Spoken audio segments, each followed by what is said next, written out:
Now that was an epic finale.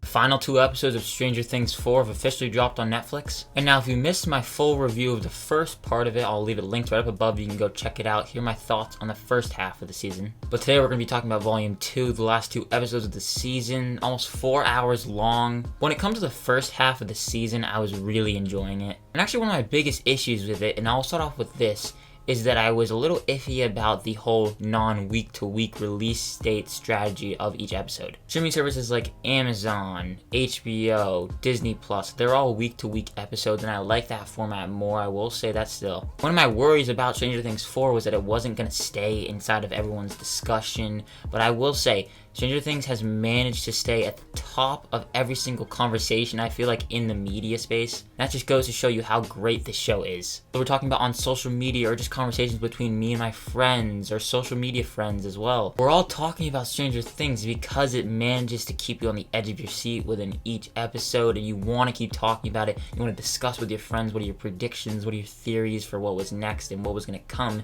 in this volume 2. These final 2 episodes I thought were riveting. There was maybe a couple scenes that maybe went on for too long, but other than that, this show had me locked in. I was entranced in whatever was going on screen. I'll say even the subplots that I wasn't a big fan of, the stuff in California, the stuff with Eleven getting experimented on, that's the stuff that I mentioned I wasn't the biggest fan of in Volume 1. Here, because all the characters were finally reuniting, I didn't find it to be all too big of a deal. But you have 4 hours to have the audience locked in, they want to be interested in whatever's going on screen, and I found that pretty much every minute was at least had something interesting on screen. I seriously could not have asked for a better final 2 episodes, I feel. I've always thought that the performances in the show were top tier, but the big standout in these final 2 episodes is Sadie Sink. I'm starting the Emmy nomination campaign right now. She deserves a nomination. If not a win, her work here is wonderful. The emotion that she conveys on screen is some powerful stuff. Millie Bobby Brown, who's been the standout really of this entire show maybe, I thought she's been great throughout, and she was still great in these 2 episodes. And also Caleb McLaughlin, who plays Lucas. He's never been a big standout character for me. I've enjoyed his character, I've never really had anything wrong with his character,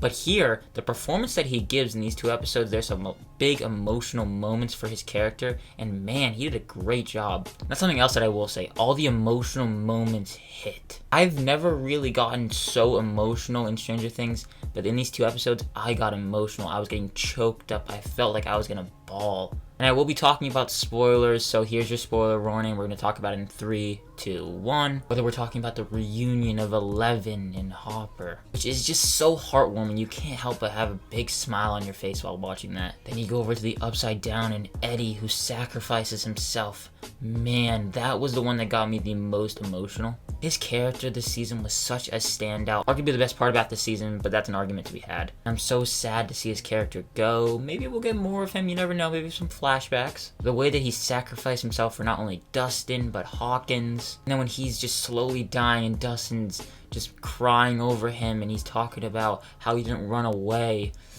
Damn, man, that's some hard-hitting stuff. Then you go the other side of it with Max. I think we all kind of thought something was going to go down with her this season as she was being possessed by Vecna. And I will talk about my biggest issue with Volume 2 in a second. It has to do with Max. But the scene with Lucas, who's obviously in the fight, then you have Max slowly dying. That was an incredibly intense sequence. But here's my issue with it. You have this very emotional scene. Lucas has literally Max dying in his arms. Max is blind. All of her bones are broken. She can't feel anything. She can't see anything. She is an absolute mess. Vecna totally messed her up. And I was literally yelling, no, no, no. Like, the scene was so well done. Well done in the fact that I was invested and I felt all the emotions. But then, Eleven goes and kind of totally eliminates that whole emotional sequence. You had this great sequence. Then Eleven goes and kind of saves Max and brings Max back to life.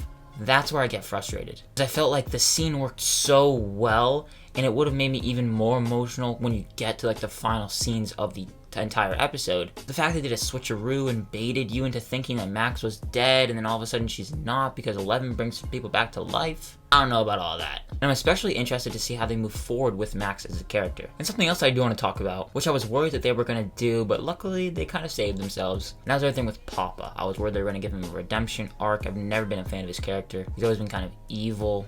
Never loved him. Which I guess is the point of his character. He is an antagonist. I thought they were going to give him a redemption arc and 11 was going to forgive him. But they actually did save it there at the end. 11 doesn't completely forgive him. She's obviously emotional, but she's not totally forgiven him. And I like that they did that because it would have felt weird if all of a sudden she was just totally on board with him again and supporting him and then trying to save him. That would have felt weird. I'm glad she kind of just let him be. But all in all, Volume 2 was an absolute triumph. Multiple moments had me in chills, especially episode 8, the ending.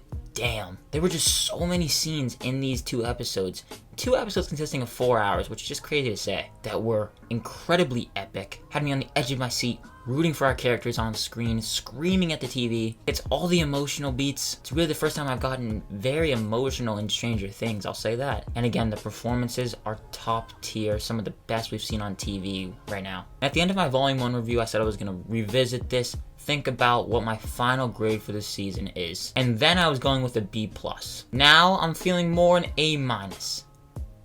Still don't think this is a perfect season. It drags, especially in that first half where we're getting up to the big stuff. It has a hard time managing all the different subplots. And the big decision at the end that I wasn't a big fan of with Max, it rubbed me the wrong way, but we'll have to see how it plays out. But guys, I want to hear your thoughts on Stranger Things Volume 2. Let me know all your thoughts, your theories, predictions for next season, all that stuff and more down below in the comments. Thank you so much for watching this video, and if you did enjoy it, consider giving it a like as well as subscribing and hitting that notification bell to get notified whenever new videos like this go live. As always, look forward to more videos coming soon. My name is Ben, people call me Meter, and I'll see you guys in the next one.